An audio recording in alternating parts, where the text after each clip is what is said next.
যে কোনো খাবার খাওয়ার পরে যদি খাবারটা খেয়ে দেখি খুব ভালো লেগেছে এবং খেতেও দারুণ ছিল, তাহলেই কিন্তু সেই খাবারটা আপনাদের সাথে কখন শেয়ার করব, কখন যে আপনাদেরকে জানাবো যে এমন মজার একটা খাবার খেয়েছি আমি, আপনারাও তৈরি করে খান।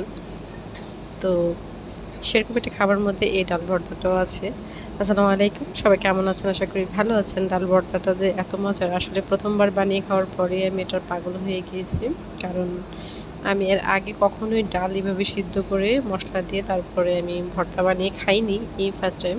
তো প্রথমে আমি ডালটাকে চুলায় বসিয়ে দিয়েছিলাম, আর ডাল সিদ্ধর মধ্যে দিয়েছিলাম লবণ, মরিচের গুঁড়া আর হলুদের গুঁড়া দিয়েছিলাম। হলুদের গুঁড়োটা দিয়েছিলাম একটু হলুদ হলুদ লাগার জন্যই, আর কিছু না।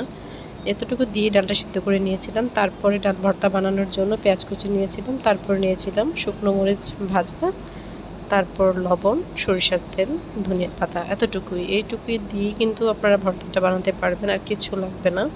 তো প্রথমে আমি পেঁয়াজ আর শুকনো মরিচটাকে লবণ দিয়ে ভালো করে কষলিয়ে নিয়েছিলাম, এবং শুকনো মরিচটা যাতে ভালো করে গুঁড়া হয়ে পেঁয়াজের সাথে মিক্স হয়ে যায় এবং ঝালটাও যাতে ভালো করে হয়, তার জন্য কিন্তু আমি একটা সময়টাকে কষলিয়ে নিয়েছিলাম। তারপরে এতে দিয়ে দিয়েছিলাম সরিষার তেল।